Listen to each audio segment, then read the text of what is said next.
godliness. We pray that you would now bless our study of your word in the book of Ecclesiastes, that you would help us to grasp its message and to live out its truths, and use this time to draw us nearer to you and to bring glory to your name, we pray. Amen. Okay, I trust you have the handout that was available in the back, and we just want to walk through the big picture of Ecclesiastes. And if you open up there, we're gonna dive in, but beginning with the very top of your notes page, you see Ecclesiastes, and the overall theme of Ecclesiastes is that all of life is vanity. All of life is pointless and nothingness. And you're like, that doesn't sound very positive. And to a certain extent, it is not. And if you come to that conclusion apart from God existing and creating you, Ecclesiastes in one sense could set somebody on a trajectory towards nihilism. Just all of life is pointless and just a ton of despair. But we'll look at the bigger picture of the message here. But that's the theme that's going to be repeated over and over again, of all of life is vanity. If you look at the background there, the purpose of the book is to warn young people of the vanity of life apart from God, and to exhort them to fear and obey Him by summarizing painful lessons learned through a failed pursuit of success apart from the revealed wisdom of God. The wise man should fear God and enjoy life as a gift from God. And this book goes along with Job and with Proverbs, kind of to complete the overall picture of wisdom. And Proverbs is kind of the bite-sized slices that we saw previously, and it's going to present a whole picture of wisdom in terms of how to interact with people and how to have success in day-to-day life. Job is a different kind of wisdom and a different kind of discourse. It's not bite-sized nuggets. It's a really big picture of how to deal with the problem of suffering and evil in this life. And Ecclesiastes is also going to be similar to that. It's going to be a much bigger, comprehensive look, not at the problem of evil, but at the meaning of life. Why are we here, and what are we to pursue? What are we to pursue in this life? And so Proverbs is the day-to-day. Job and Ecclesiastes is going to deal with a lot of really big picture things in terms of human existence. So if you look at the author and date, the internal evidence clearly indicates that the writer is Solomon. If you look at chapter 1, verse 1, the words of the preacher, the son of David, king in Jerusalem. That kind of narrows it down, right? In terms of, we don't know officially, the author doesn't identify himself as Solomon, but he says the king in Jerusalem, and he is David's son. And David only had one immediate son who ruled and reigned on the throne there in Jerusalem. If you look at the very end of the book, in chapter 12, verse 9, the preacher also describes other things that he did. It says, in addition to being a wise man, the preacher also taught the people knowledge, and he pondered, searched out, and arranged many proverbs. And the preacher sought to find delightful words and words of truth written uprightly. So we can pretty safely say that this was written by King Solomon, even though he's not specifically named in the text. And so he's the author, but we're not told when he wrote the book of Ecclesiastes. And this is one of those, in my mind, we will find out fully when we get to heaven. But where did King Solomon ultimately land? And some people have said that, well, let's turn over to First Kings, and we see how Solomon's reign ended. We're familiar with the beginning of his reign, and he prayed, and what did he ask God for? Wisdom, right? And God gave him wisdom and blessed him with more wisdom than anybody else on the face of the earth. And up until the point of Christ coming and being here on the earth, Solomon would have been the wisest man to have ever lived. And he received wisdom, but then in 1 Kings 11, This is kind of the confusing part. We have a prophetic evaluation of Solomon and his life and his reign. 1 Kings 11:1. Now King Solomon loved many foreign women, along with the daughter of Pharaoh, Moabite, Ammonite, Edomite, Sidonian, and Hittite women, from the nations concerning which Yahweh had said to the sons of Israel, you shall not go along with them, nor shall they go along with you, for they will surely turn your heart away after their gods. Solomon clung to these in love. He had 700 wives, princesses, and 300 concubines, and his wives turned his heart away.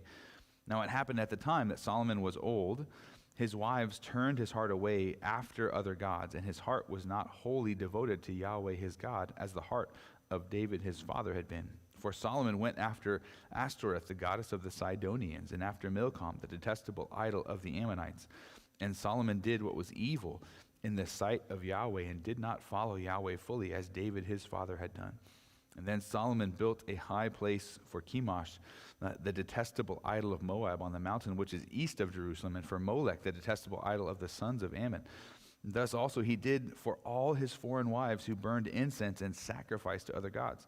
And now Yahweh was angry with Solomon because his heart was turned away from Yahweh, the God of Israel, who had appeared to him twice and had commanded him concerning this thing, that he should not walk after other gods. But he did not keep what Yahweh had commanded. So Yahweh said to Solomon, because this has happened with you, you have not kept my covenant and my statutes, which I have commanded you.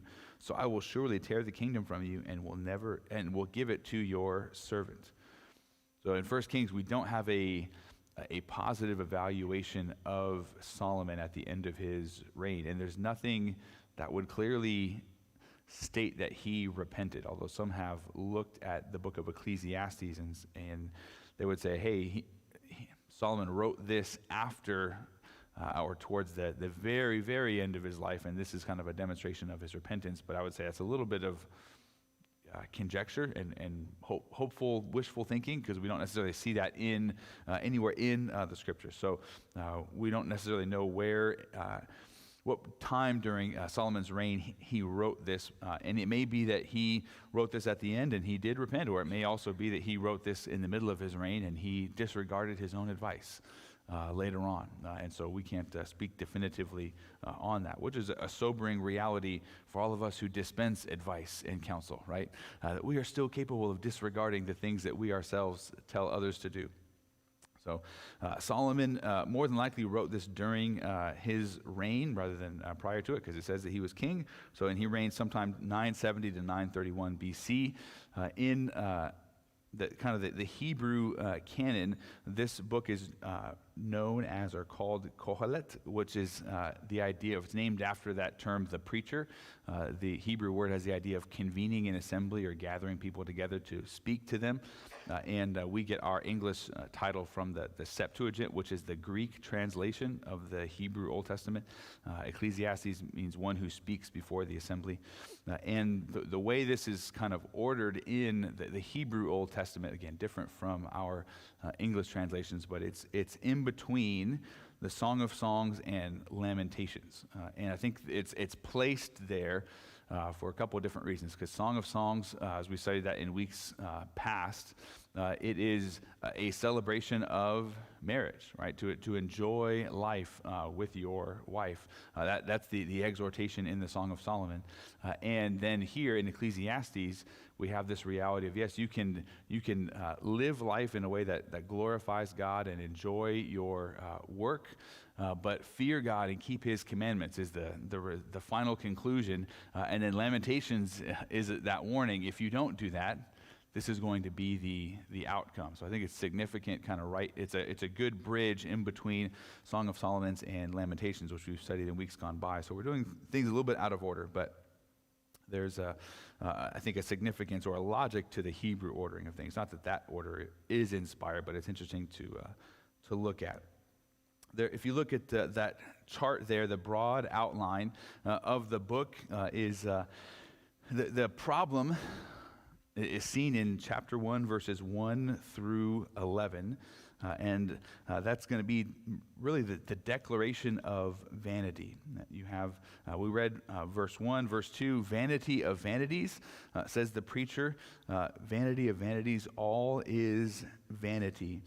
And if you look at the footnotes that usually going to be there in your English translation, that word vanity is going to be used repeatedly over and over throughout the book, but it really has the idea of futility, and everything is futile, everything is pointless and worthless, and so at this moment in time, Solomon is writing as a pessimist.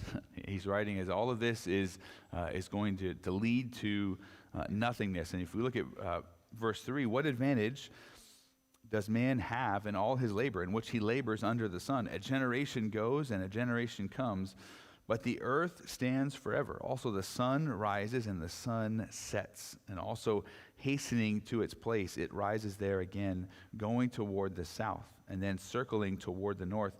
The wind goes circling along, and on its circular courses the wind returns. All the rivers go into the sea, and the sea is not full. To the place where the rivers go, there they continually go.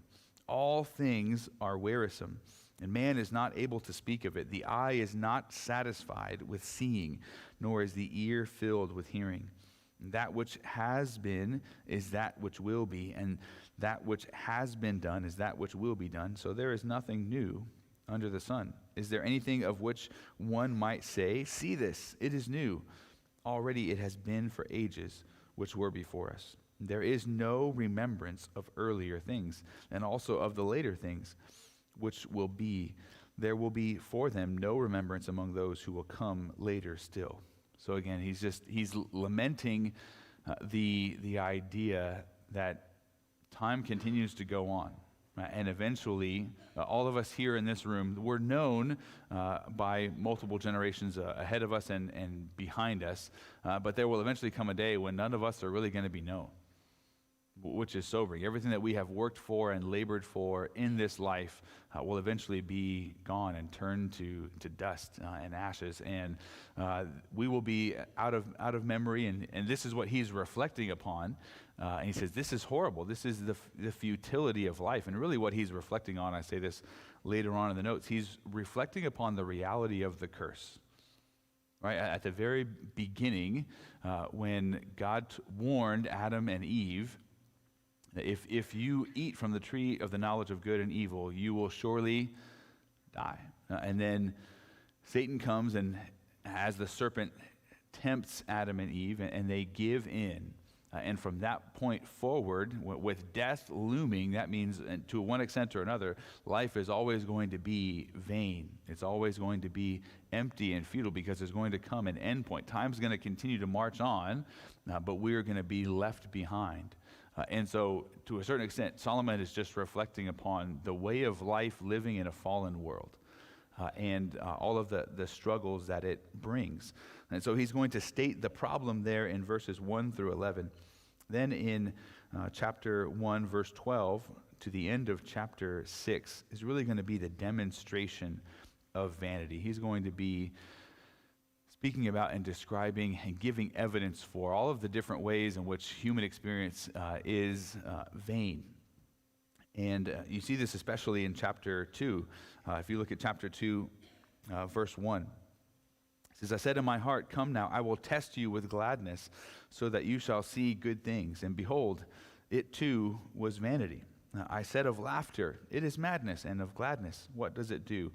I explored with my heart how to stimulate my body with wine, while my heart was guiding me wisely, and how to seize the simple-minded folly, until I could see where is this good for the sons of men, and what they do under heaven the few days of their lives. And I made my works great. I built houses for myself. I planted vineyards for myself. I made for myself gardens and parks, and I planted in them all kinds of fruit trees. I made for myself pools of water from which to water a forest of growing trees. And as one who has just a few plants in our backyard now, watering is a lot of work to keep plants alive, especially in the desert. So what he was doing in terms of working in labor, it is satisfying to see things growing up, but it's a ton of toil in that process. Verse 7, he says, I bought male and female slaves, and I had homeborn slaves. Also, I possessed flocks and herds larger than all who preceded me in Jerusalem. Also, I collected for myself silver and gold and the treasure of kings and provinces. I provided for myself male and female singers and the pleasures of the sons of men, many concubines. And then I became great and increased more than all who preceded me in Jerusalem. My wisdom also stood by me. All that my eyes asked for, I did not refuse them. I did not withhold my heart from any gladness, for my heart was glad because of all my labor, and this was my reward for all my labor. And thus I turned to all my works which my hands had done, and the labor which I had labored to do, and behold, all was vanity and striving after wind, and there was no advantage under the sun. And so keep in mind, when Solomon prayed for wisdom, his prayer was answered, but what else did God bless him with? He said, because you've asked for wisdom, what was God also going to add to him? Yeah, riches. And so Solomon had an abundance and was able to literally do whatever he wanted, to pursue satisfaction and fulfillment with anything that this world had to offer. He could and did pursue it all. And what conclusion did he come to? Yeah, none of it satisfies. I'm still longing for more. And that goes back to what he said in chapter 1, verse 8. The eye is not satisfied with seeing, nor is the ear filled with hearing. You continue to want more, and more. And so he's going to demonstrate the vanity of life in this second portion of the book, in 1:12 to 6:12.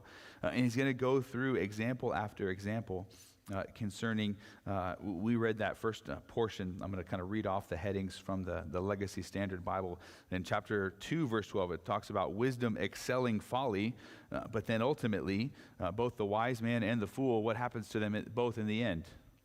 They both die, and they both turn back into dust. And so what's the reward of being wise? The vanity of labor in chapter 2, verse 18. And look at the language. And this is where you will end up if you see the vanity of life apart from God. And he's ultimately going to circle around and see God. But look at the language. How does he describe his own life in verse 17? It says, so I hated life, for the work which I had been done under the sun was grievous to me, because everything is vanity and striving after wind. Chapter 2, verse 18, thus I hated all the fruit of my labor for which I had labored under the sun, for I must leave it to the man who will come after me, and who knows whether he will be a wise man or a man of simple-minded folly. And yet he will have the power over all the fruit of my labor, for which I have labored and for which I have acted wisely under the sun. This too is vanity, and therefore I turn my heart to despair of all my labor for which I had labored under the sun. So again, he's working so hard and so diligently, but eventually he realizes, hey, when I go into the next life, I don't take all of this with me. I'm going to have to leave it behind, and that reality. And some of you who are older, you start to see it. Your kids and grandkids. What am I? Everything I've worked for, I'm going to entrust to them or to others beyond them. And the reality is, everything that you've worked so hard for might just disappear. And it might get lost in a matter of days or years or months, or maybe it will continue on for a couple of generations, but what's probably eventually going to happen? That somewhere along the way, one generation or another, it's going to all be washed away. And that's a sobering reality. So he's kind of like, well, what am I working for? All of this is vain and empty.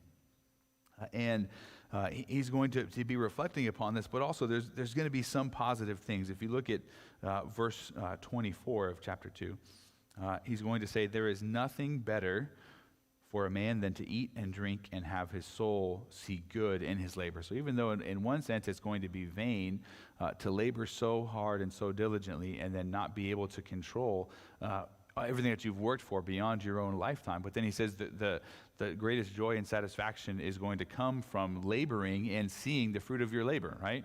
You've had that experience. If you've ever built something from IKEA, during the process, how do you feel?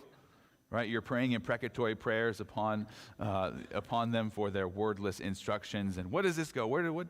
All of this. But then when it's finally done and completed, how do you feel? Right? You're like, I did that. Yes, it's built. Don't move it. I'm not sure if it'll continue to survive the move, but there's a deep joy and satisfaction. The same thing comes when you've labored in the garden or mowed the lawn or cleaned up the garage. And so there is a satisfaction that comes as you look at the fruit of your labor. Again, parents, there's a pride and a satisfaction that comes as you look at your children. A wise son makes his father glad, right? There's a satisfaction and a joy in looking at, hey, I've been pouring into this little soul for a long time, and they're finally getting it. Praise the Lord.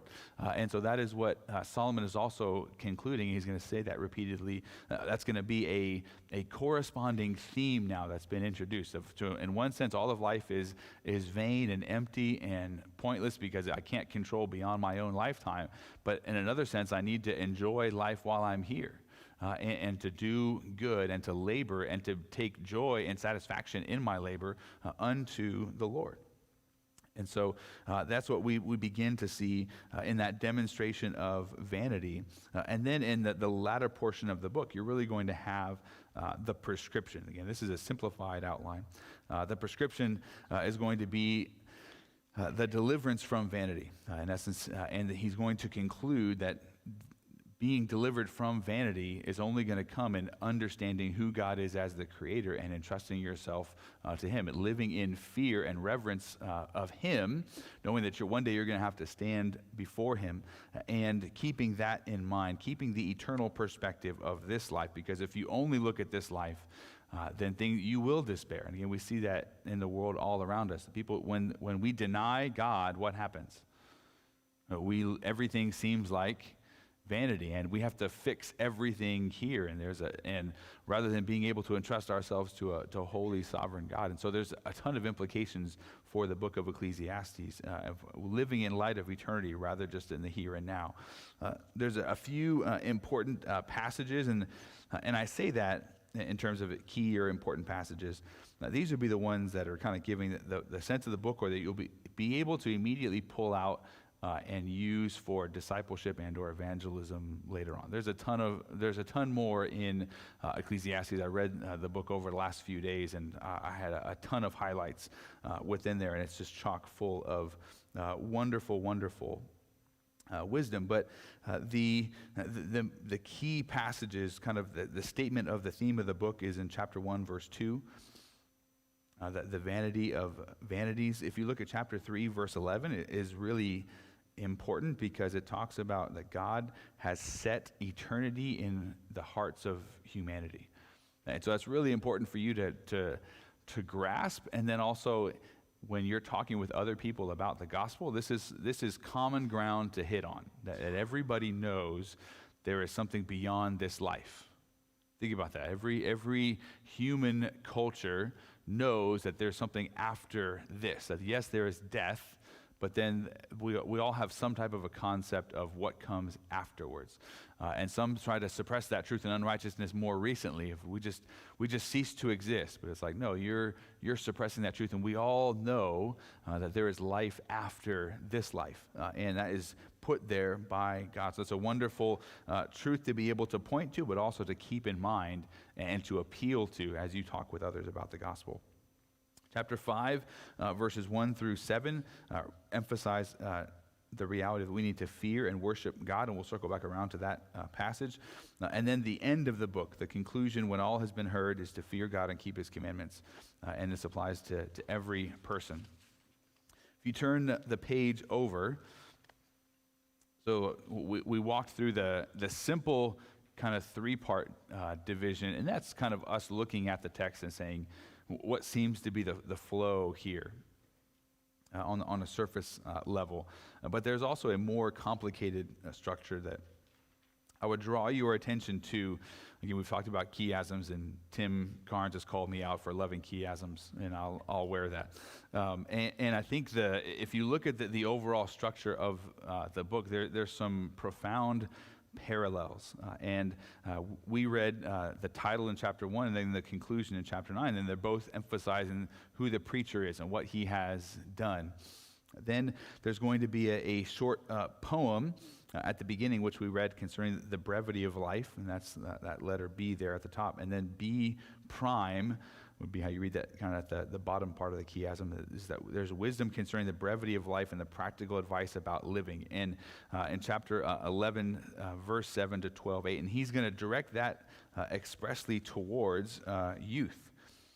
To young men. And I would draw your attention to that as well. And again, there's so many passages that I could add into the important passages. The important passages in this book are from chapter 1, verse 1 through the end. So just kind of keep that in mind.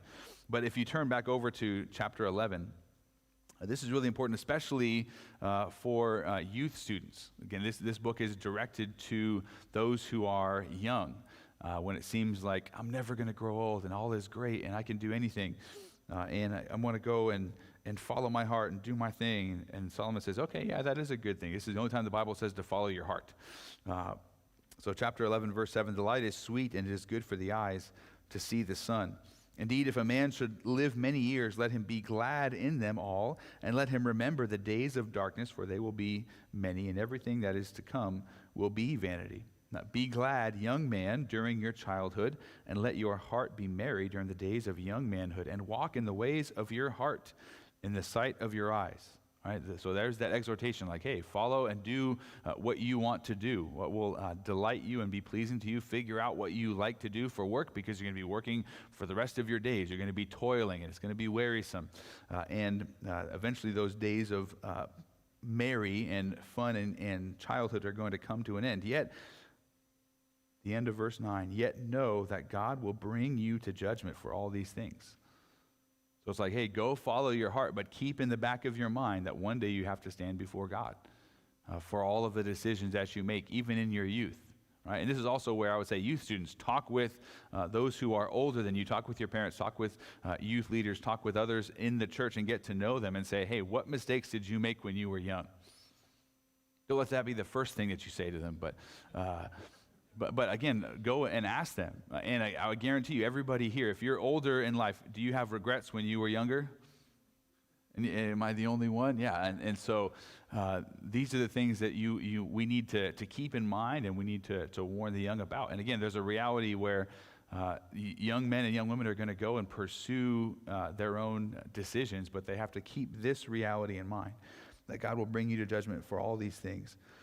Verse 10, so remove vexation from your heart and put away evil from your flesh, because childhood and the prime of life are vanity. And as the saying has been said, youth is wasted on the young, right? And if we could go back now, to high school or college, knowing what we know, like, oh yeah, I wish we could do that. But it goes by so quickly. And so Solomon reflects upon those things in that second layer of the chiasm. And then that letter C there at the top, wisdom's failure to discover life's meaning. He talks about, wisdom doesn't what you see and observe in the world around you will not ultimately give you satisfaction or tell you what you need to do. You need to understand and fear God. Then in letter D, the C prime down at the bottom part of the chiasm, that's a much larger section. Look, it's chapter 7, verse 15 through 11:6, and it's going to have a lot of reflections upon how to live life wisely. Again, wisdom's guidance despite its shortcomings. So wisdom fails to ultimately drive us to the meaning of life, but it certainly helps us along the way. And wisdom excels folly as light exceeds darkness. And so wisdom is not the complete answer, but it's an important part of a life. Letter D there, and on both the top and the bottom, you see that there's a poem about time, and you're probably really familiar with the poem in chapter 3, right? Because it's been turned into a song. Who sang the song? They turned this poem into a song in the 70s, and it's well known, but it's a profound poem, and it's a profound way of reflecting upon, like, yeah, there are different seasons in life and different occasions in which we need to respond to life differently. But there's also another poem in chapter 7, verses 1 through 14, and emphasizing wisdom and folly contrasted. And that's where we have some well-known sayings that you'd be familiar with, that it's better, verse 2, it's better to go to a house of mourning than to go to a house of feasting, because that is the end of all mankind, and the living puts this in his heart. So it's going to be that same kind of reflection and poetic reflection upon life and how time just continues to pass by. And we need to reflect upon that one day we are all going to be on our deathbed, right? And that's the profound thing. I think of that when I've held my kids, right? And having worked with a lot of teens who were rebellious and rambunctious, and I said, man, every one of those teens at one point was like this in their parents' arms, right? And just right here, so sweet, so cranky at times, wouldn't sleep through the night and all that, but just so warm and cuddly. But then eventually they grow up and time goes on, and you let them loose. And so there's so much to reflect upon concerning time, and that's what Solomon is doing in letter D and D prime there. And then there's going to be the next three layers driving down. So E, F, G on both sides of the chiasm. Going to be reflecting and just talking about different problems that he sees and observes in the world. And then the very center of the book and the turn or the hinge point is found in chapter 5. And I want to go back there. And this is where Solomon's trying to get us to, and then he's going to come back and work his way outward. But this is the conclusion that he's going to come to, and it's going to mirror quite a bit the final conclusion at the end of the book. So chapter 5, verse 1, he says, "Guard your steps as you go to the house of God, and draw near to listen rather than to offer the sacrifice of fools. For they do not know they are doing evil. And do not be hasty with your mouth or impulsive in your heart to bring up a matter in the presence of God. For God is in heaven, but you are on the earth. Therefore, let your words be few. For the dream comes through abundant endeavor, and the voice of a fool through abundant words. When you make a vow to God, do not be late in paying it, for he takes no delight in fools. Pay what you vow. It is better that you should not vow than you should vow and not pay. Do not allow your mouth to cause your flesh to sin, and do not say in the presence of the messenger of God that it was a mistake. Why should God be angry on account of your voice and wreak destruction on the work of your hands? For in many dreams and vanities are many words. Rather, what conclusion does he say that we should come to? What should we do in this life? Fear God." Yeah, so there's this exhortation, and there's a very lofty view of God here. And the understanding is that be careful what you say, even in your heart. Don't come into the presence of God speaking foolish words and making commitments that you have no intention to keep. And there's a lofty view of God that if we have that view of God, we will naturally have a reverence for him, and then that changes the rest of the way that we live, how we view day-to-day experiences and what we are pursuing in this life. And this is key. This is where he's trying to draw the young person to get their attention and say, we need to fear God. And what are young men and young women known to do? What is he emphasizing here? Their speech, what they are saying and talking about, and what vows and commitments they are making. And so he is encouraging them to speak wisely and to understand that it's better to not speak at times than to make a commitment to God and then not keep it. And so he gets to that point in the center, and then he works back out, which I think is, again, a profound kind of way of laying things out and understanding that. And so the chiastic structure is helpful to keep in mind, and we see some of the mirror back and forth. Now, if you look down at the major themes within the book, I want to kind of walk through some of these. You see that word vanity, that futility or emptiness, it occurs 38 times in the book. And it's just, there's certain themes in the book that just usually jump out at you, right? As you read, you're like, man, this keeps being said over and over again. And so 38 times in the book, and how many chapters are there? It's only 12, right? So you're like, this is regularly coming up time and time again, over 3 times a chapter. And the emphasis is upon this. And I have a quote there from one of my seminary profs, that the vanities of life can only be comprehended through the fear of God and obedience to his revelation. So if you look at all of the vanities of life and you are looking at them and interpreting them apart from God, it will drive you to nihilism. It will drive you to a feeling and an idea. When I say nihilism, I mean that view, really it's an atheistic view that life is utterly meaningless and pointless, right? That there is no purpose to life. And that will lead you to despair. That will drive you to nothingness. And that's where the saying from Nietzsche, that God is dead. Have you heard that saying? Show of hands. Anyone else? Usually it's misquoted and misinterpreted. And it's in a passage in Nietzsche's book where he's talking about the full ramifications of, if you say that God no longer exists, you're not going to like the outcome. In essence, he's saying that if you are going to declare that God is dead, you're going to remove all morality and all meaning from existence. And the resulting world that you're going to create is utter chaos. That was the point of what he was saying in that greater passage where there's a madman running about the streets and saying God is dead. And so that's really what Solomon is saying here. And if you take God out of the picture, life is completely meaningless and you're going to have despair. But God is very much in the picture, so life is not meaningless. And so he's going to be emphasizing the importance of God by emphasizing the importance of, or the vanity of life apart from God. So it's kind of an emphasis by pointing out what the alternative is. And so in addition to that word vanity or futility, there's going to be other phrases that are going to be used repeatedly as well. There's a striving after wind, right? No matter how hard you try to run after the wind, or if you want to see your toddler run around and get some energy out, say, hey, go catch the wind for me, right? Go catch it, get it. You can bring it back to me, right? That toddler, they'll run around for a bit and get some energy out. But ultimately, are they going to be able to catch and harness the wind? No, right? You're trying to go and catch what is impossible to catch.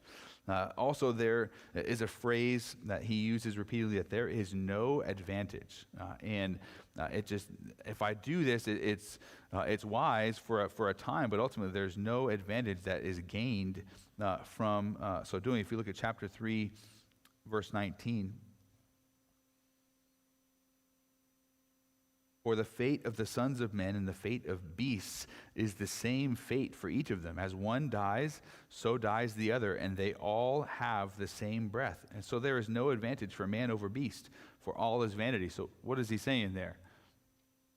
In what way is there no advantage for humanity over that of beasts? Yeah, we all die.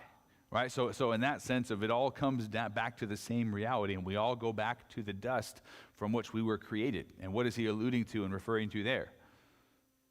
Yeah, so Solomon is aware of Genesis 1 and Genesis 2. He knows that we were formed out of the dust and that we're going to return to the dust, Genesis 3.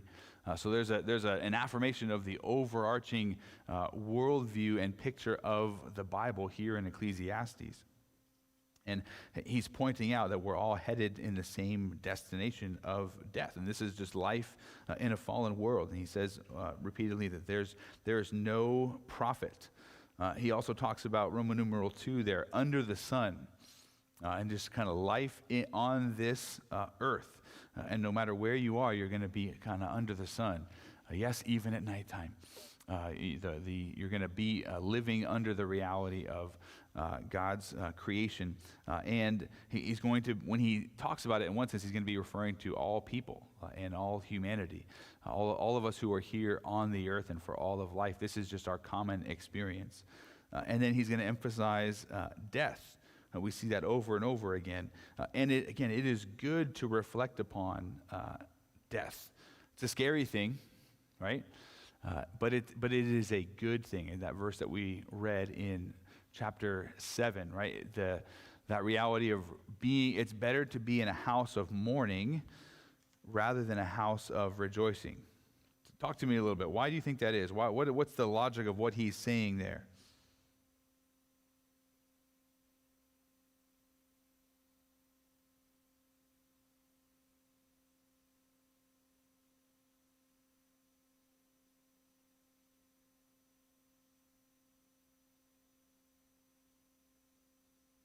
Yeah.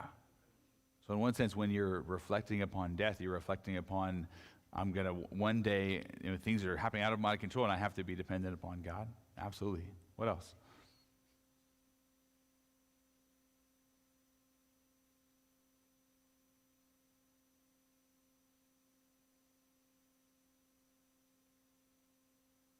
That necessity of living soberly. So one of you students can help me out. What does the acronym YOLO stand for? Talk to me.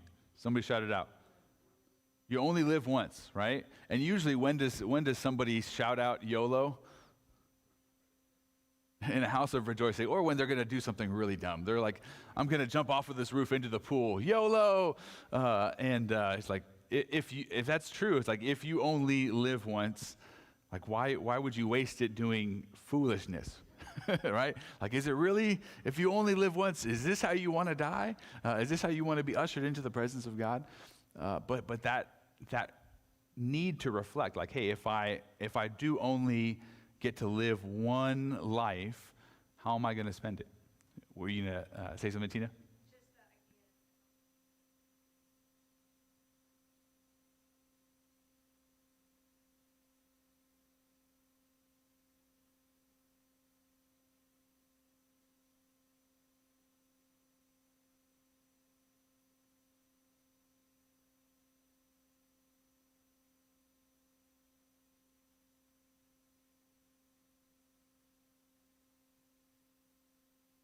Yeah, and because when you're in that house of rejoicing, you're really just there for that moment, right? Like, you're only thinking about, how do I have fun and enjoy myself right here and right now? And there is a time for feasting and for rejoicing, right? And so that's not a wrong thing to do. And that's where, again, there's other passages here in Ecclesiastes where Solomon's going to say, like, the best thing you can do is work hard and enjoy life, right? And find joy and satisfaction in that and the fear of the Lord. But when you're only all the time living for the moment, what eventually happens? Right, life goes by really, really fast, and you haven't thought about the deeper, more important things and the train tracks that we are all heading down, right? It's like we're born, and the train starts moving, and we are all on a trajectory to one day stand before God. And this life is going to be over. In Hebrews 9:27 says, for mankind, death comes, and then comes judgment. And so from the moment we're born, we are heading in that direction. And if we're constantly just living for the moment, constantly in that house of merriment and mirth, we never think about what we are heading towards. And we're heading towards eternity. Are we going to spend that eternity in the presence of God, or out of his presence and only experiencing his wrath? And this is where that house of mourning and going to a funeral or memorial service, it forces you to think about this and to realize this is the direction that you're headed in. I know, again, for the younger folks in the audience, it feels like death is way off. And again, there's a certain reality of it might be, or you may have 60 more years of life, but you may not. I had multiple people in my college days who died when I was in college. Fellow football players, one from drunk driving and one from a weird medical condition where his blood stopped clotting. And he woke up one morning and the bottom of his feet were purple. And all of the blood in his body was, in essence, leaking out of his veins and going down. And they couldn't figure out how to get it to stop. And he died when he was 22. Sobering. So that's where you don't know how many days that you have left. And we need to reflect upon that. Where am I going to spend eternity? What am I going to do with my time here on the earth? And needing to reflect upon that, because that's the most important decision that anybody will ever make in life. I talk about that when we talk about wisely pursuing a spouse, right? That the second most important decision that you're ever going to make is who you marry. The first most important decision is, are you going to follow Jesus? Right? What's going to happen in eternity with your soul? And so this is where being in that house of mourning forces you to think about those things. And we don't naturally want to think about those things, but this is where there's an importance to thinking about it. So death is a recurring theme. Labor and toil is a recurring theme, as well as enjoying life. I read to you chapter 2, verse 24. I want to read some other verses to you, because you'll see it's not all doom and gloom in Ecclesiastes. And if you haven't read it recently, I would encourage you to reread it. But chapter 3, verse 12, he says, I know that there is nothing better for them than to be glad and to do good in one's lifetime. Moreover, that every man who eats and drinks and sees good in all his labor, it is the gift of God. Same chapter, verse 22. I have seen that nothing is better than that man should be glad in his work, for that is his portion. And he emphasizes that. If you look later on in, let's see here, chapter 9, verse 9. See life with the woman whom you love all the days of your vain life. So he works both of them in there, right? He says, hey, enjoy life with your wife all the days of your vain life. Right, there's a poem for a card coming up, right? And it's going to go by really, really fast. So enjoy it with the woman whom you love, which he has given to you. So under the vain life which he has given to you under the sun, all the days of your vanity, for this is your portion, or this is your inheritance in life, and in your labor, in which you have labored under the sun. Verse 10, whatever your hand finds to do, do it with all your might. For there is no working or explaining or knowledge or wisdom in Sheol where you're going. And so again, that realm of like, hey, work hard, work diligently, enjoy what you pour yourself into here in this life. And that's what the best thing for us to do. And yet at the same time, it's not just for your pleasure. And that Roman numeral 6 there at the bottom of page 2, we're to fear God. And we saw that theme recurring. It's in the center portion of the book in chapter 5, verse 7. It's at the conclusion. But there's other portions as well. Chapter 3, verse 14. So right after he talks about the reality that he's set eternity on our hearts, and that we should enjoy what we are laboring for. But then verse 14 says, I know that everything God does will be forever, and there is nothing to add to it, and there is nothing to take from it. And God has so worked that men should fear him. That's how God has worked and ordered the creation, is that the conclusion that we need to come to is a reverence and a fear and worship of God.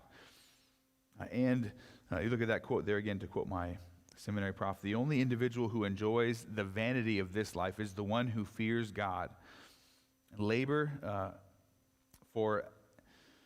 there's a typo there, labor for a life as long as his death is in the lives of a doubt. That is not making sense. Something has happened there. All this vanity, even word processing. See, your thoughts can be lost like that. They just go. I think it's in essence that realm of, again, if the vanity of life will force you to fear God. And again, laboring in this life is going to bring futility. But if you fear God, you can still enjoy this life. And then if you look at the top of the next page, there is a repeated emphasis upon the human heart. And Solomon has some profound observations about the things that we pursue. And the things that we pursue are never really and truly going to to satisfy us. What he introduced at the beginning in chapter 1, which I talked about, the eye is not satisfied with seeing, nor is the ear filled with hearing. And so that's not an explicit mention of the heart using that word, but it's talking about the inner life of man. And that's the Hebrew concept of the heart. And so what we see over and over again in the book is, what is it you are pursuing? And you need to reflect upon that. If you look at chapter 5, verse 10, it's a profound verse of, he who loves money will not be satisfied with money, nor he who loves abundance with its produce. And this too is vanity. Why will the person who loves money never be satisfied with money? Yeah, no matter how much he has, he always wants more. Just a little bit more, right? And that pursuit of money is, it's never finished. It's never complete. And so if you look at chapter 6, verse 7, all a man's labor is for his mouth, and yet his soul is not fulfilled. All right, so you can labor so hard, and you can eat food and have your stomach full, but your soul will never be truly satisfied. You're going to continue to search and long. And then verse 9, it's a little bit of a hard saying there in that same chapter. What the eyes see is better than what the soul goes after. This too is vanity and striving after wind. Let's reflect upon that and think about that. Some of these you have to think and pause. You have to read it slowly and say, what is that saying? What the eyes see is better than what the soul goes after. Thoughts?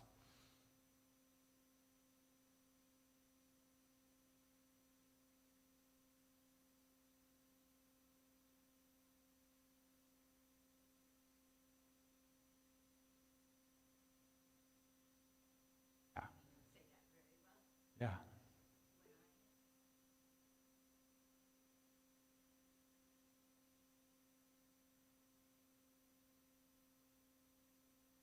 Yeah, that is going to be the implication. And then here in this life, we tend to, even the things that our eye desires, right, and our soul pursues, it seems better when we're pursuing it. And then when we finally get it, what happens? Right? Yeah.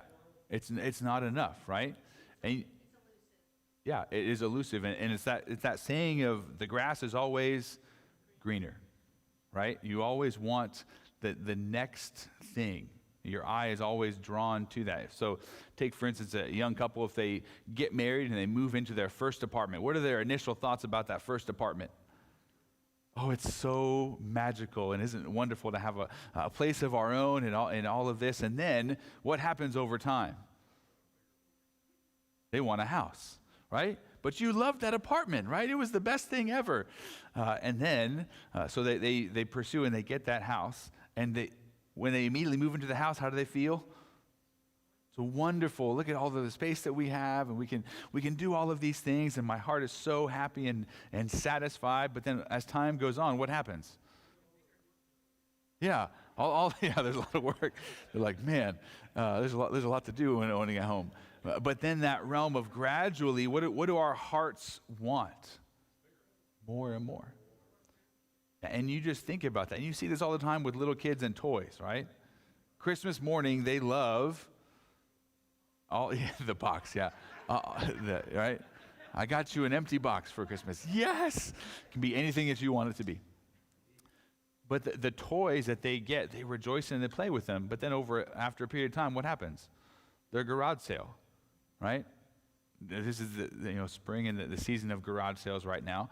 Think of most of the stuff that's out there on the driveways was at one point or another probably a Christmas morning gift that the kids were so excited about, and the parent was so glad to give to them. And in that moment, they could never imagine getting rid of it. But what eventually happens? Yeah, all is vanity, right? And that's that conclusion of wait a second, like the things that we continue to want more and more, and we're never satisfied, which again shows us that, hey, if we have an infinite desire of wanting, are finite things ever going to satisfy our infinite desires? Who's the only one that has a chance of satisfying infinite desires? An infinite God, Right? And C.S. Lewis talks about that, like that points to a longing for more. The fact that the things of this earth never seem to satisfy us shows us that we are actually desiring something else that's not of this earth, but is beyond us, and that is truly infinite. And these are the things to reflect upon. And this is where Ecclesiastes has so many profound statements, little by little, in terms of that show us what is taking place within our own hearts and what wisdom looks like. Yeah.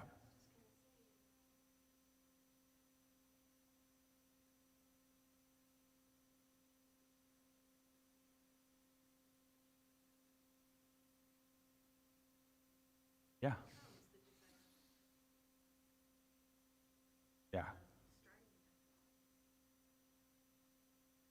Absolutely. And if we're delighting in the Lord, then what will the desire of our heart be?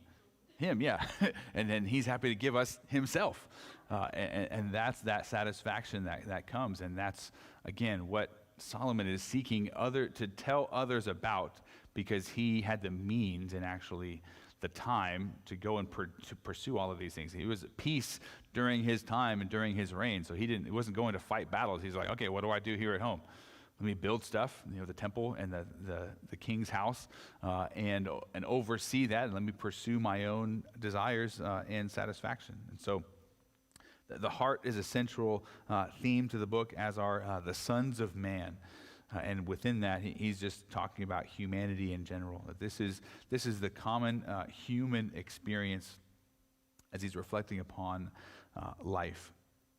I've mentioned a few of the things in this last section, the understanding and applying Ecclesiastes. I've kind of dropped them in along the way. We talked about Job and Ecclesiastes complementing Proverbs and emphasizing different general topics, the bigger concepts that we face in life of what's the meaning of life and then the problem of evil are going to be addressed in Ecclesiastes and Job respectively, and Proverbs is kind of the day-to-day wisdom. If you look at Roman numeral 2 there, that Ecclesiastes confirms that larger story arc of the Bible and teaches us how to live in a fallen world. And again, he is affirming the futility of what we see in Genesis and the result of the curse, that man is going to labor now while he's here on the earth, and then he's going to die and return to the dust from which he came. And Solomon is reflecting upon that and affirming that. The Apostle Paul is going to affirm what Solomon says here in Ecclesiastes, because the same Greek word that's used to translate the Old Testament, Paul's going to use it for futility in Romans 8. He talks about all creation groaning and being under the curse, and the creation longs to be out of the curse. And if, in essence, kind of reflecting upon this, if the mountains could talk to us, what would they say? I can't wait to be done with this curse. I can't wait to be set free from this bondage to corruption. I can't wait to be what I'm truly meant to be. And if all of the animals could talk and speak to us, what would they say? The exact same thing. That thanks a lot, Adam and humanity, for bringing the curse upon all of creation, and now we can't wait to be set free. And so, again, Solomon is talking about and dealing with the reality of living life in a post-Genesis 3 world, where we are under the time of the curse, that there is a futility of life. But what is the good news? The curse is eventually going to be reversed, overturned, defeated. The serpent, the one who's brought the sin into the world and the vanity into the world, will eventually be dealt with, and then all things will be even greater than they were before. Things were good in the original creation, right? God looked at everything he had done and he said it was good. He didn't say it was perfect. He said it was good. But at the end, all things will be perfect. All things were going to be made new, and there's not going to be that possibility of falling into sin again.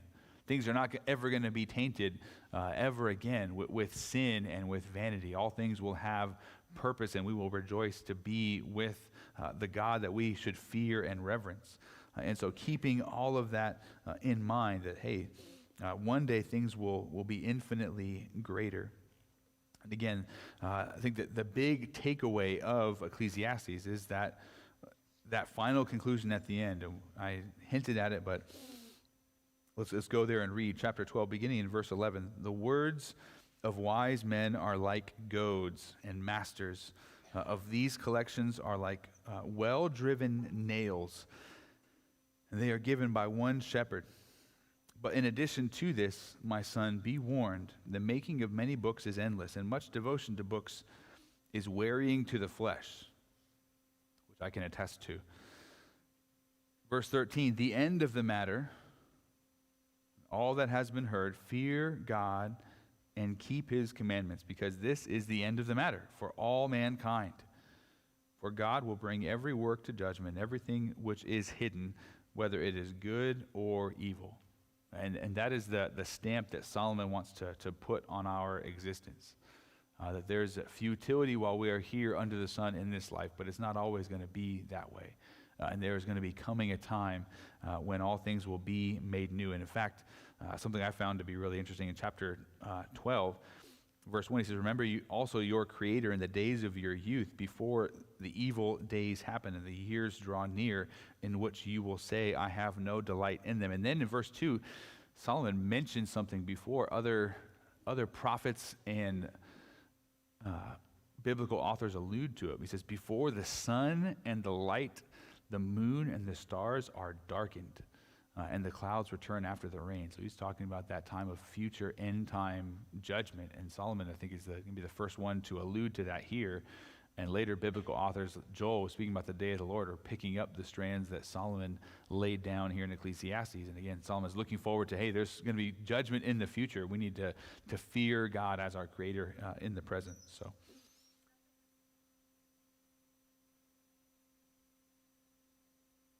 You know, I have to go back and look at that. Yeah, I'd have to reflect. Off the top of my head, I'm not thinking clearly this morning. I need more caffeine. But the implication, there's something to look at. So, any other thoughts, clarifications, questions before we kind of wind down?